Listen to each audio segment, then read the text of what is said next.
and welcome to Light for Life. If you are returning to our channel, thank you. We value and appreciate you. Our aim is to shine a bright light on your inner splendor and assist to connect you to your magnificence via what we intend to be enlightened sharing, potentially educational and hopefully entertaining information, as well as encouragement for new perspectives. If you are new here, you are most welcome. We do hope that you will find our content highly beneficial and enjoyable. I am Liss. I'm a science of mind practitioner and a teacher of various healing modalities applicable to all aspects of the self and this life. And I am Lori. I am a holistic wellness researcher and educator. Welcome to Connections with Liss and Lori. We use this space to offer our perspective regarding multiple different topics that we certainly hope you find inspiring. Today, we are going to explore our perspectives regarding early conditioning. What exactly is early conditioning? I view early conditioning as a bit of a imprint, perhaps energetically or even physically, how things might be imprinted on our life canvas, so to speak.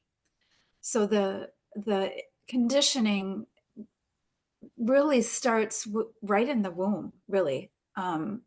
Possibly even before. I'll see what my friend Liss has to say about that, but I believe it really starts right from conception. We inherently absorb directly from our mother, and that doesn't just include nutrients, right? That includes what she's thinking and what she's feeling, and perhaps what she's concerned about as she's bringing a new life into this world. And by extension, perhaps what her partner is thinking or feeling, and perhaps what our siblings that might have come before us are thinking and feeling.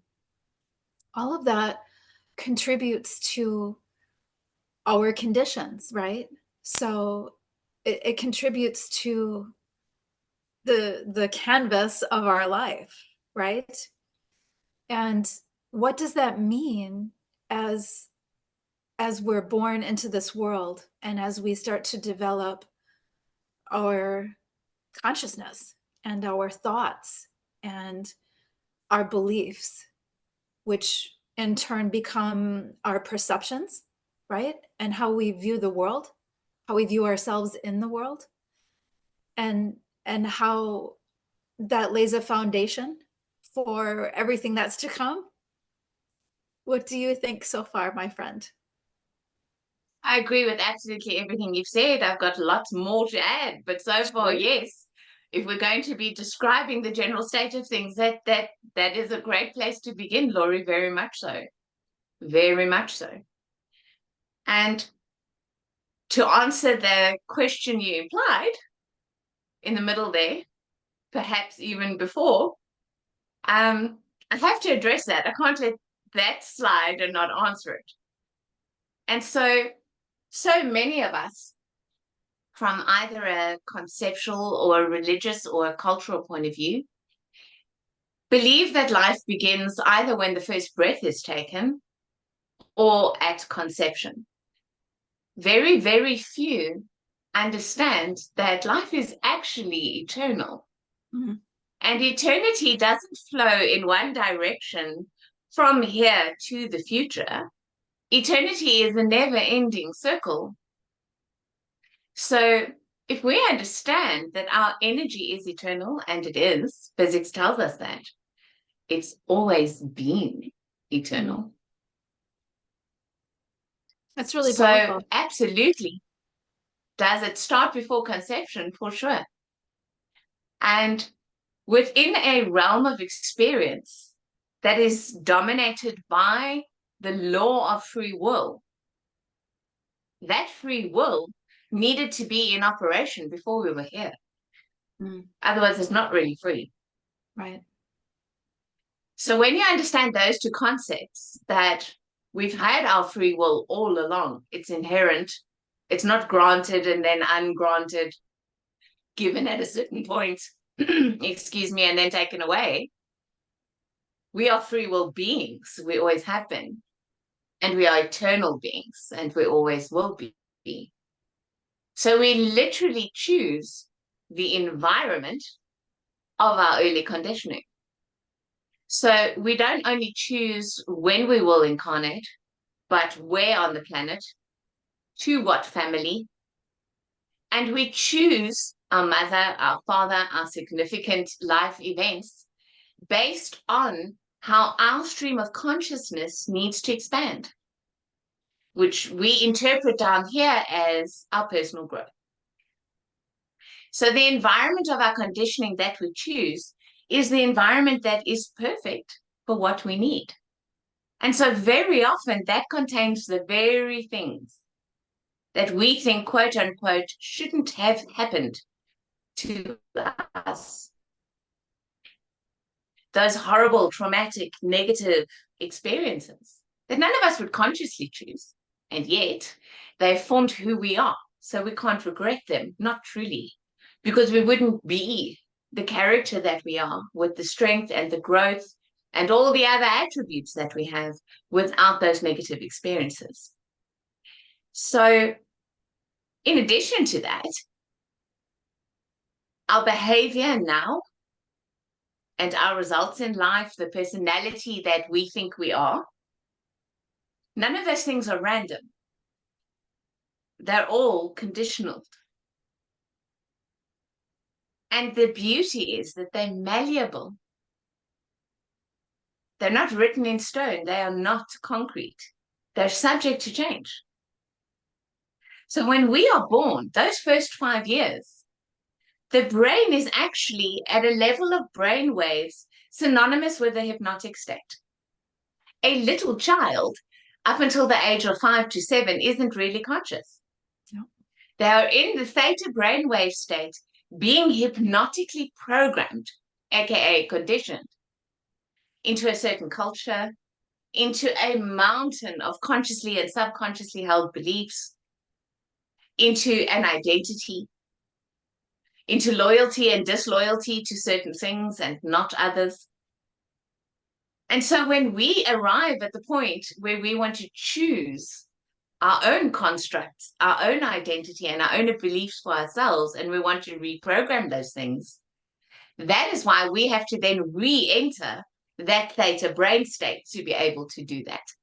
But I think that particular topic and expounding on it is for a different episode.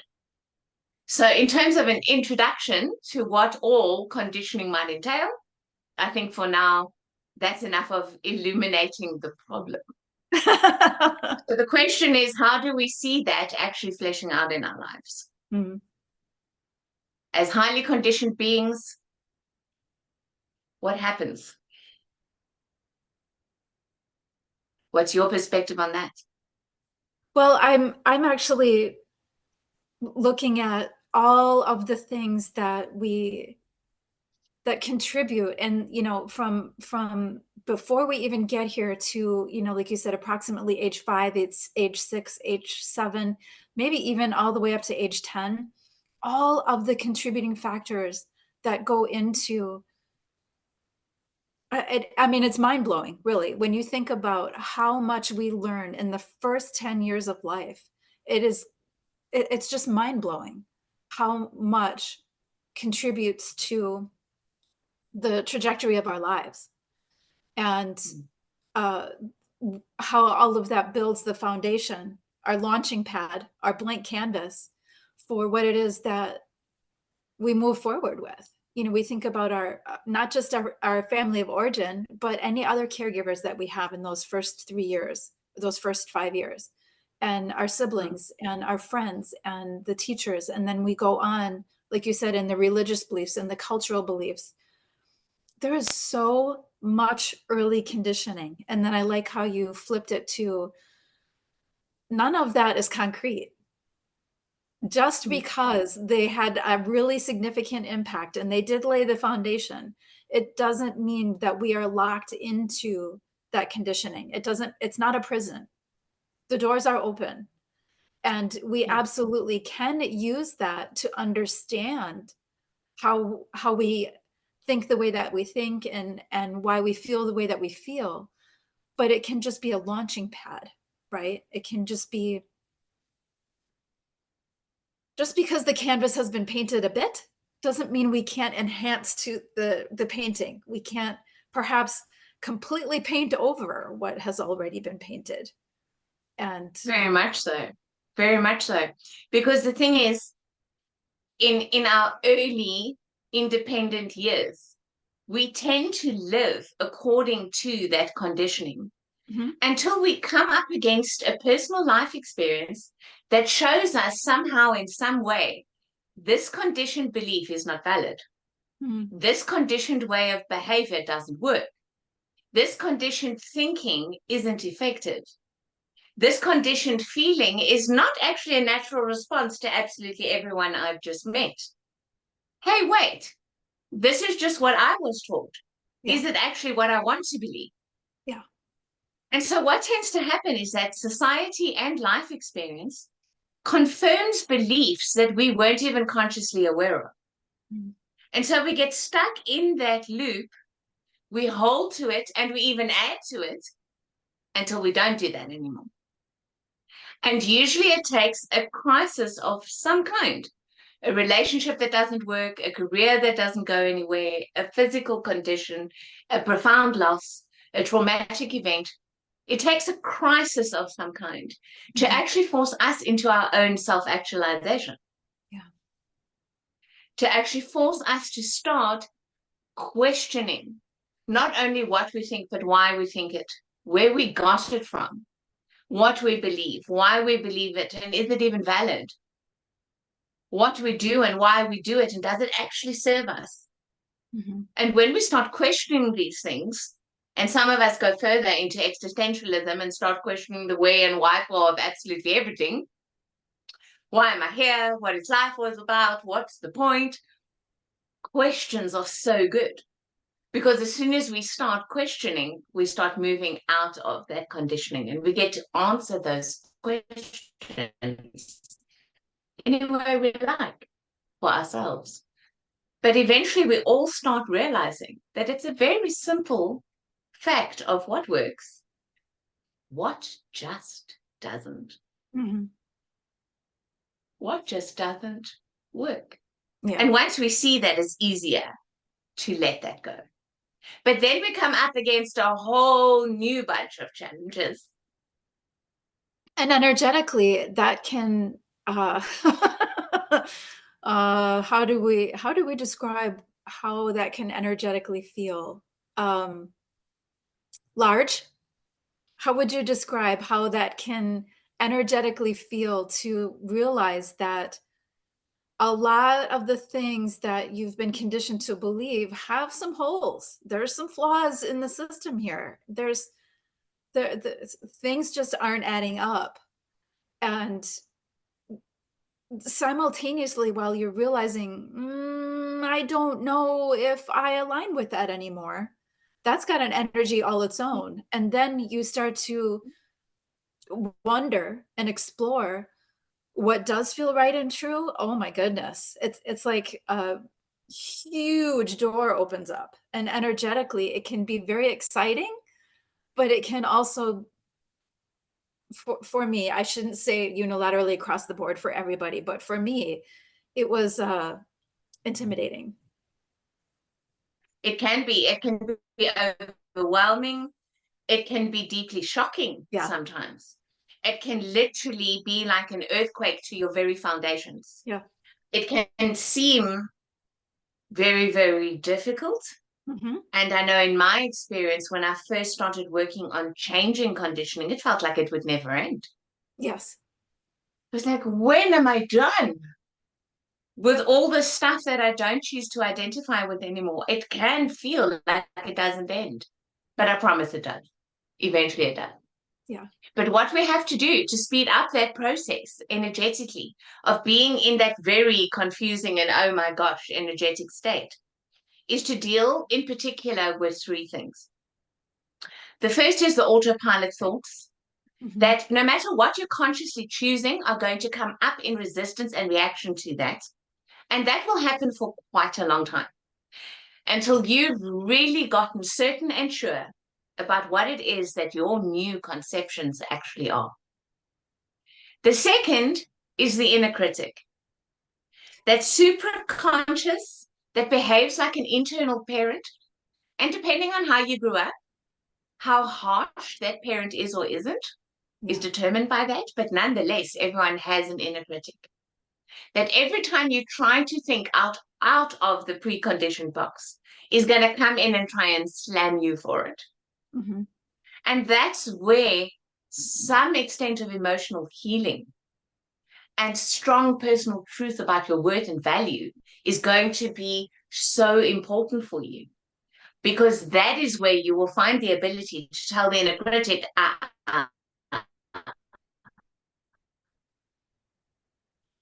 no, that's wrong, is to realize that in spite of how much we do with our conscious minds, it's the subconscious that's really running the show. Yeah. And that is where the vital importance of doing subconscious reprogramming comes in. I agree how vitally important it is to not only to understand that those two concepts, but also, in my opinion, I do strongly believe that we benefit significantly from having a support system who understands, perhaps has gone before us, and who understands the depth of what is involved here when you are repainting your canvas. It is being very conscious of that inner critic.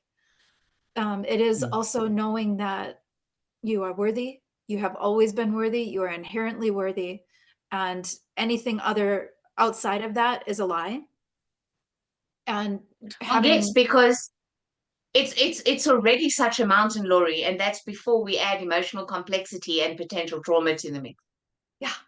So yes, a support system of some kind, whether that is a therapist, an expert, self-help books, a really good friend who listens and holds space really well, anything like that, but someone.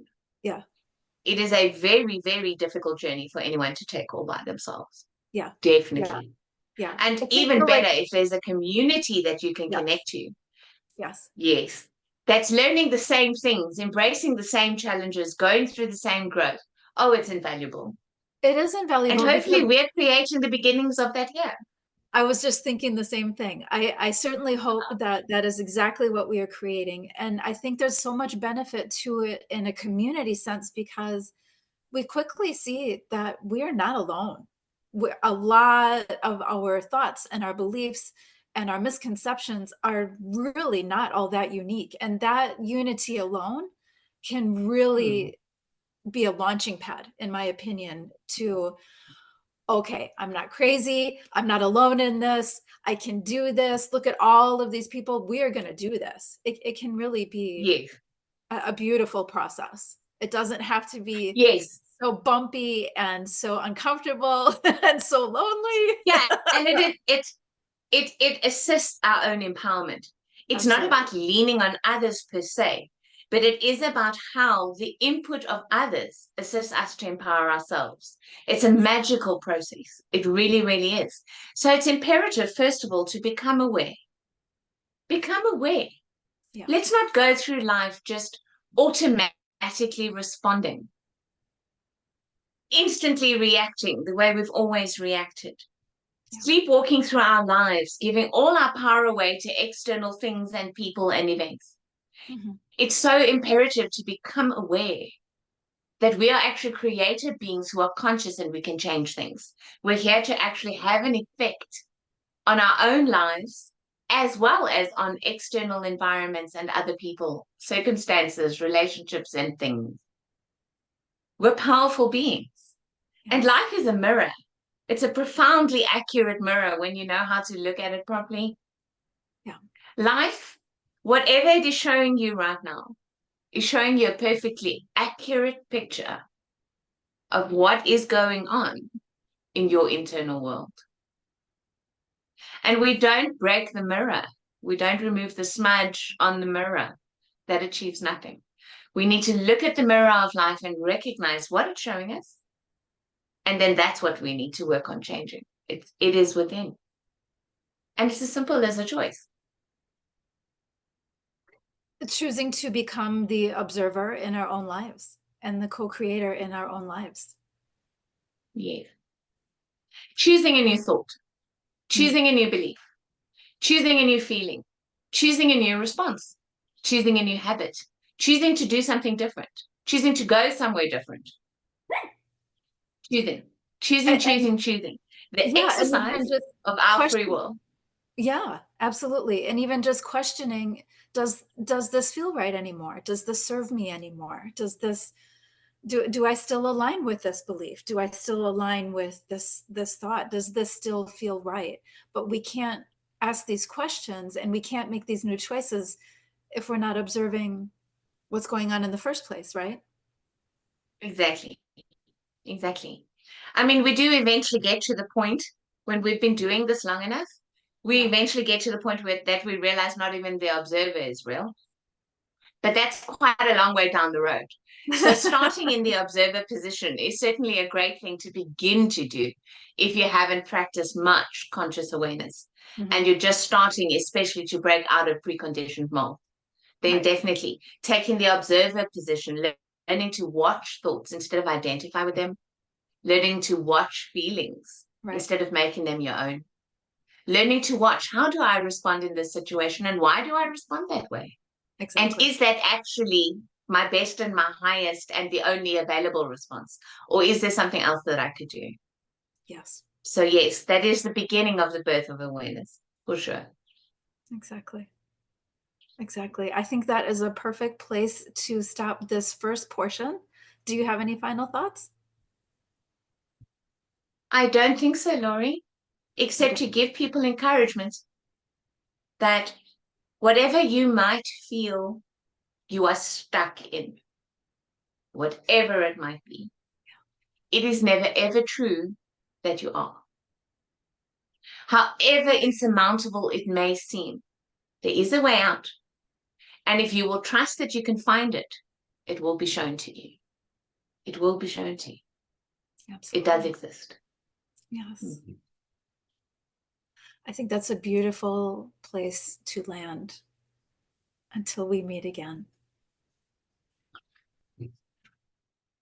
Thank you for connecting with Light for Life.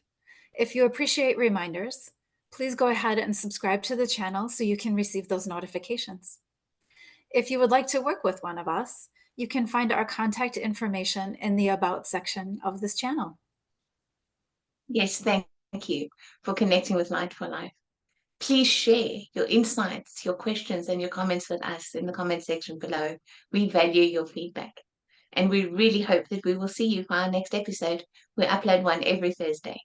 Until then, bye-bye and be joyful. Until we connect again, we send you love and light.